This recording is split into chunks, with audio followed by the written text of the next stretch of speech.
2026 season മോശമായിട്ടാണോ Ferrari തുടങ്ങിയത്? അല്ല.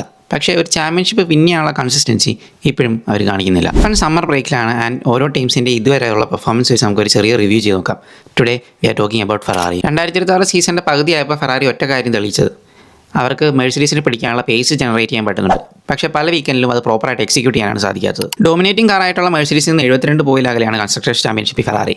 And drivers ചാമ്പ്യൻഷിപ്പിൽ ഹാമിൽട്ടൺ P2-ലും ലെക്ലെയർ P4-ലുണ്ട്. മെഴ്സിഡീസിൻ്റെ റിലയബിലിറ്റി ഇഷ്യൂസ് ഫെറാറിയെ ഹെൽപ്പ് ചെയ്തിട്ടുണ്ടെങ്കിലും they are clearly showing that they are at the top fighting for the championship. സീസണിൻ്റെ ആദ്യ പകുതിയിൽ ഹാമിൽട്ടൺ തന്നെയാണ് കൺസിസ്റ്റന്റ് ഡ്രൈവർ. 11 റേസുകളിലും പോയിന്റ്സ് അടിച്ചിട്ടുണ്ട് ഹാമിൽട്ടൺ. ആൻഡ് ബാഴ്സലോണയിലെ ഫെറാറിയിലൂടെയുള്ള ഹാമിൽട്ടൻ്റെ ആദ്യത്തെ വിൻ അത് നമുക്കൊരു ഗൂസ് ബംസ് തന്ന മൊമെന്റ് തന്നെയായിരുന്നു. ഹാമിൽട്ടൺ ഒരു ചാമ്പ്യൻഷിപ്പ് മെന്റാലിറ്റിയോടുകൂടെ തന്നെയാണ് ഈ സീസൺ അപ്രോച്ച് ചെയ്തേക്കുന്നത്.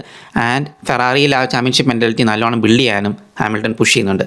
റെലവൻ്റ് ആയിട്ടുള്ള ചേഞ്ചസിനെ ഫെറാറി നല്ലോണം ഈ വർഷം അക്സെപ്റ്റ് ചെയ്യുന്നുണ്ട്. ലെക്ലെയറിൻ്റെ സീസൺ കുറച്ച് ഡിഫറൻ്റ് ആയിരുന്നു. പല റേസ് വീക്കിലും നല്ല റോ പേസ് ലെക്ലെയർ കാണിച്ചെങ്കിലും അത് പ്രോപ്പറായിട്ട് എക്സിക്യൂട്ട് ചെയ്യാൻ ലെക്ലെയറിനെ കൊണ്ട് സാധിച്ചില്ല. സീസണിൻ്റെ തുടക്കത്തിൽ കോൺഫിഡൻസ് ഇല്ലായ്മയും ലെക്ലെയറിനെ ബാധിച്ചിട്ടുണ്ട്. But recently he's gaining more confidence and that's a very good positive sign for Ferrari. Development കാര്യത്തിൽ മെഴ്സിഡീസിനെ കണക്ക് തന്നെ വളരെ കൺസിസ്റ്റൻ്റ് ആണ് ഫെറാറി. നല്ല അപ്ഡേറ്റുകൾ, അതും കോസ്റ്റ് ക്യാപ്പിനെ മെയിൻറ്റെയിൻ ചെയ്തുകൊണ്ടുള്ള നല്ല അപ്ഡേറ്റുകൾ, പിന്നെ ഏറ്റവും വ്യത്യസ്തമായ മക്രാൻ വിങ്സ്, ഇതൊക്കെ ഫെറാറിയുടെ പോസിറ്റീവ് അപ്രോച്ച് എന്ന രീതിയിൽ നമുക്ക് കണ്ടെത്താം. പക്ഷേ execution, strategic execution, qualifying consistency ഇതെല്ലാം ഫെറാറി നല്ലോണം ലാക്ക് ചെയ്യുന്നുണ്ട്. ആൻഡ് ഇതെല്ലാം സോൾവ് ചെയ്യാതെ ഫെറാറിക്ക് ഒരു ചാമ്പ്യൻഷിപ്പ് ഫൈറ്റ് നല്ലോണം മെയിൻറ്റെയിൻ ചെയ്യാനും പാടായിരിക്കും. മെഴ്സിഡീസിനെ പോലെ ഡോമിനേറ്റ് ചെയ്യുന്നൊരു ടീമിനെ പിടിക്കാൻ ഒക്കേഷണൽ ബ്രില്യൻസ് മാത്രം പോരാ ഫെറാറിക്ക്.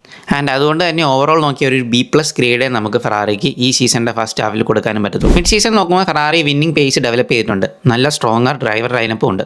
പക്ഷേ ചാമ്പ്യൻഷിപ്പ് ജയിക്കാൻ പേസ് മാത്രം പോരാ, പെർഫെക്റ്റ് കൂടെ ആയിരിക്കണം. So what do you guys think? ഒരു സ്ട്രോങ്ങർ കൺസിസ്റ്റൻറ്റ് ചാമ്പ്യൻഷിപ്പ് ഫൈറ്റ് ഫെറാറിയിൽ നമുക്ക് കാണാൻ പറ്റുമോ? Comment your thoughts below and follow for more fun content.